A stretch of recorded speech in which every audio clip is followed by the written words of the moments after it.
BJP ने चुनाव को नहीं रोका। चुनाव को रोकने की यदि कोई जिम्मेदार दिल्ली सरकार। मैं तो तीनों निगमों की बात करूँगा। तीनों निगमों में सफाई व्यवस्था बहुत बेहतर है। यदि मैं अपनी पूर्वी दिल्ली नगर निगम की बात करूँ, जहाँ के लिए उन्होंने कल पीसी की थी, आप आके देखिए 99% जनता खुश है। कंपनी दबाव बना के चाहते हैं कि इनके निगम पार्षद कमीशन खाएं, जैसे शराब के ठेकों में कमीशन खाया। आप देख रहे हैं अखबार। नमस्कार, आप देख रहे हैं अखबार और मैं आपके साथ विनायक कुमार। आज हमारे साथ दिल्ली एमसीडी के मेयर हैं। हम इनसे बात करेंगे और जानेंगे कि सर, जिस तरह से दिल्ली में सफाई को लेकर बार बार सरकार की तरफ से इस चीज़ पे सवाल उठाई जाती है, आखिर ऐसा क्यों? ये सब तथ्यहीन है। मैं तो आप ही से कहूँगा, जहाँ आप रहते हैं वहाँ सफाई व्यवस्था पहले कैसी थी, अब कैसी है, इसका सवाल का जवाब अपने मन से टटोलिए। और मैं तो तीनों निगमों की बात करूँगा। तीनों निगमों में सफाई व्यवस्था बहुत बेहतर है। यदि मैं अपनी पूर्वी दिल्ली नगर निगम की बात करूँ, जहाँ के लिए उन्होंने कल पीसी की थी, आप आके देखिए 99% जनता खुश है। पहले केवल दिन में कूड़ा उठता था, रात को भी कूड़ा उठता है। हम मार्केटों को रात को भी साफ़ कराते हैं। घर घर से कूड़ा उठता है। 140 ढलाव बंद कर दिए गए हैं। 37 कंपैक्टर प्लांट लगाए हैं।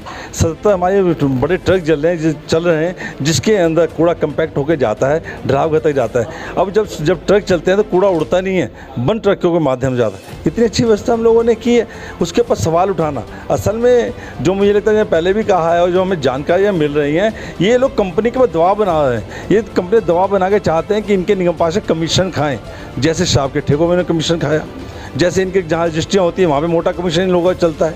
ऐसे अब कोई सड़क का निर्माण होता है, सड़क के निर्माण के अंदर किसी निगम पार्षद से कोई सहमति नहीं ली जाती, लेकिन एमएलए से लिखवाया जाता है कि मैं इस सड़क से संतुष्ट हूँ, उसको लिख के देने के लिए लोग कमीशन खाते हैं। तो ये लोग, इनका कमीशन खाना काम है और इसीलिए सवाल उठाए हैं। सफाई के मामले में पूर्वी दिल्ली ने नए आयाम स्थापित किए हैं। सर, अभी जैसे गर्मी का मौसम है और गर्मी के दिनों में काफ़ी जगह हीट के कारण जैसे कूड़े के पहाड़ों में आग लग सकती है, तो इसके लिए एमसीडी का क्या वो प्लान है कि जिससे उस पर कंट्रोल हो सके? सर, हमारे अधिकारी लगातार लगे हुए हैं, उसी का परिणाम है आग लगी, उस पर जल्दी काबू पाया गया। दोबारा आग लगी, आधे घंटे में काबू पा लिया गया। मैं तो उन अधिकारियों की सराहना करता हूँ, उनको धन्यवाद देता हूँ कि वो इतने जागरूक थे कि आग लगते उन्होंने उसको काबू पा लिया। उनको बधाई देनी चाहिए, उनकी हमने हौसला अफजाई करनी चाहिए, लेकिन उनका हौसला बढ़ाने की बजाय हम उन पर सवाल उठाएं, वो ठीक नहीं है। किसी ने आग लगाई नहीं है, ये अचानक ही जो फीमेल गैस जो निकलती है उसके कारण आग लग जाती है, पहाड़ों पे भी लग जाती है। मैं तो फिर अधिकारियों का बहुत बहुत धन्यवाद देना चाहूँगा कि उन्हें इतनी जल्दी आग पे काबू पाया गया। अभी वो निरंतर हमारी जो टीम है वहाँ पे एक लैंडफिल साइड पे होती है, और यदि कोई ऐसी घटना, हम तो चाहे नहीं होगी, लेकिन अगर हो जाती है उसको तुरंत काबू पाया जाए।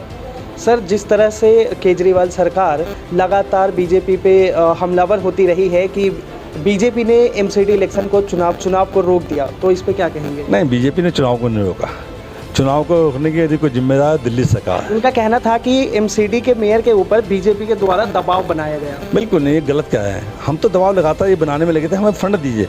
दिल्ली के तीनों मेयर्स पैदल चल के उनके पास जाते हैं, उनसे मिलने के लिए जाते हैं। हम उनसे रिक्वेस्ट करते हैं, मिल तो लीजिए।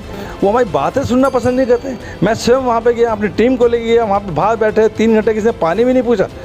मनीष सिसोदिया जी ऑफिस के अंदर मौजूद थे, उनको मैसेज दिया गया। क्यों ऐसा व्यवहार? यदि एक महापौर के साथ उनका ऐसा व्यवहार है तो आम जनता के साथ क्या होता होगा? ये जनता के द्वारा चुनी गई सरकार जो कहती थी हम 24 घंटे मिलेंगे, हमेशा जो भी जनता व्यक्ति आगे मिलेंगे। आप जनता के प्रतिनिधि जो 80 लाख की आबादी का प्रतिनिधित्व करते हैं उससे मिलने को तैयार हैं। आप जनता से क्या मिलेंगे? आप केवल भ्रष्टाचार के आकंठ में डूबे हुए हैं। आप भ्रष्टाचार फैलाने में लगे हैं, चाहे शराब के ठेकों के माध्यम से हो, चाहे आपकी जहाँ रजिस्ट्री उसके माध्यम से, जितने भी आपके डिपार्टमेंट हैं सब भ्रष्टाचार में डूबे हुए हैं। और पूर्वी दिल्ली नगर निगम का एक निगम पार्षद बिना तनख्वाह के ईमानदारी से काम करने में लगा। अभी आप जिन्हें सुन रहे थे वो दिल्ली एमसीडी के मेयर हैं। फिलहाल के लिए इतना ही और बने रहिए अखबार के साथ।